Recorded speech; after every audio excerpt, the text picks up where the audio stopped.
There we go. Finally got it to work, guys. I know it's been a little bit, I think a week or two, maybe 2 weeks. I think it's been 2 weeks since we posted a video. But we're going to start with something simple. We're going to start with a deck tech for a Naya tokens deck I've been working on. This is a very rough draft. Still changing numbers on cards and the cards completely. You're going to have to give me 1 sec, guys.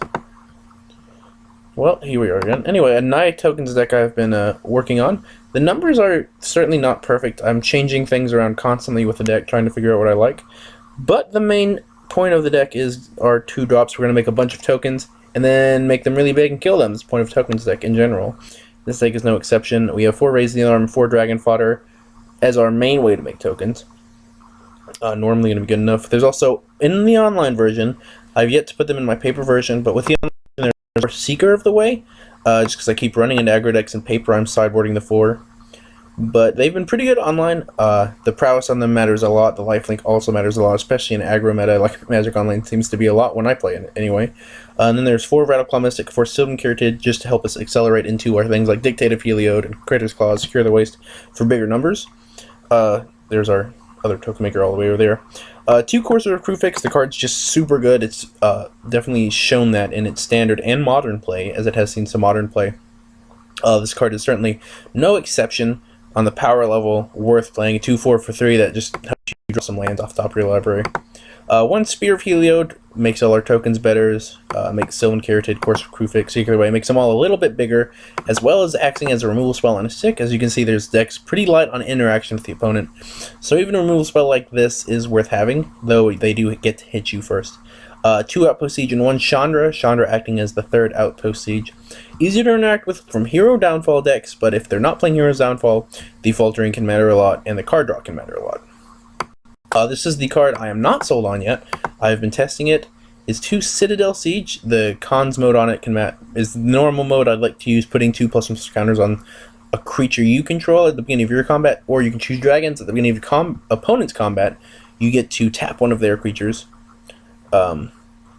Has seen a little bit of standard play, but not too much. I'm testing it in the deck because it does cost 4 for a 3rd and 4th Dictative Heliod. Dictative Heliod being one of the cards that don't really see a ton of play. 3 white enchantment with flash. Creatures you control get +2/+2. It's very powerful, especially in a deck where you're just making so many creatures out of nowhere.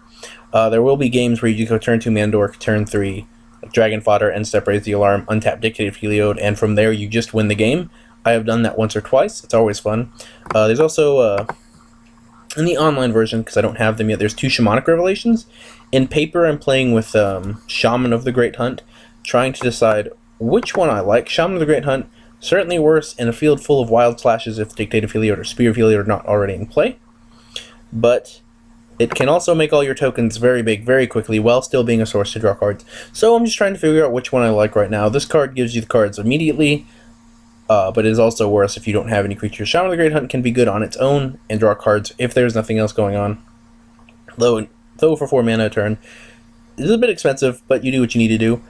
2 Crater's Claws. I've been switching between these and Banishing Lights. So far, I've been happier with the main decking Crater's Claws. On my online version, I have no choice, but in my paper version, I keep switching around, trying to figure out what I like. Once again, this deck is still very early on in its building, at least for me, so I'm still trying to decide what I like.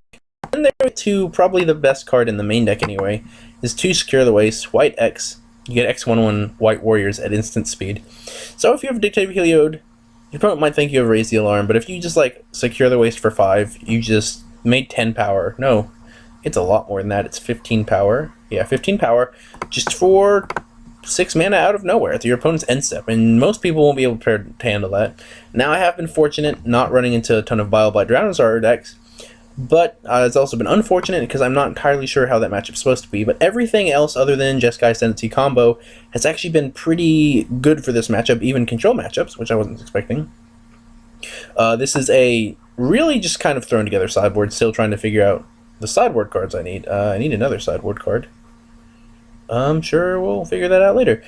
Myth realized this is for the control matchup. With all of these token spells, it just gets bigger and bigger.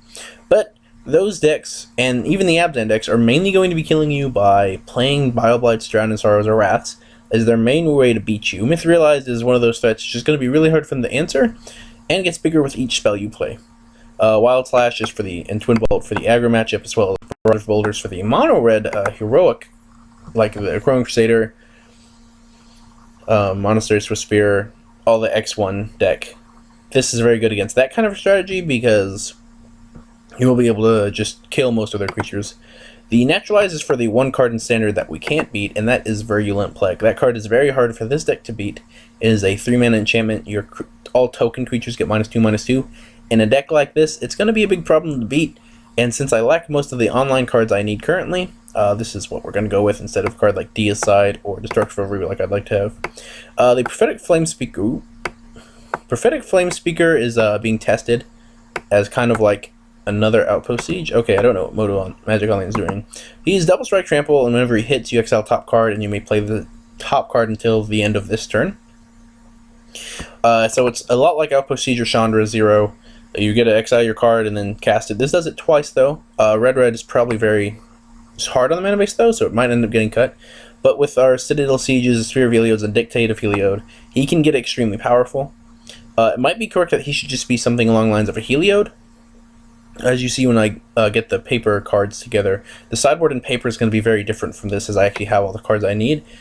Moto is a little different for me, but we do still have a single Sarkhan in the sideboard. He's just kind of theory and conjecture at this point. I feel like he's very good against the aggressive decks. He's a card that extra new spell takes up at least one of their burn spells, if not a whole turn of them attacking it. He can also really threaten control decks, so he's just kind of that card that somewhere he might be good in this kind of a deck, but we need to test to see. Third Shamanic Revelation, just for those kind of mid-range Abzan matchups where if they don't have Vileblight or Drowning Sorrow yet, they can still get to it, so you need a card to just draw more cards so you can still keep pressuring them. And then Barber's Purse for the heroic matchup, because I have been running into a few of those online still, though it's not as popular as it used to be. But there is the sideboard. If you see my paper sideboard, it's quite different. It has Xenagos in the main. It has 2 Elspeth in the sideboard for the control and the Abzan matchup. But I don't own those online. They are being lent out to Coast, like your number 2's Magic Online account. Well, he plays some serious Standard on Magic Online, whereas I don't. But this was the Naya Tokens deck rough draft. No Ban Outpost because I'm missing some of the red-white dual lands, so just in there for now. And I'm missing temples, obviously. Temples would be nice, but since I can't find a temple for less than like 3 tickets, I don't feel like investing in them so close to rotation. So this is what we're going with for now. I've been doing pretty well, and I will be doing some battle videos with this for you guys, but this was just the deck tech video, so you guys could know the exact deck list I'll be playing. I'll be adding in some random sideboard card, if I can find a good sideboard card. But we'll see what we like, what we don't like, and change the deck around. I've been doing well with this in paper and Magic Online, so that's promising. Hopefully I can do pretty well with this and show it to you guys in a standard versus video, hopefully.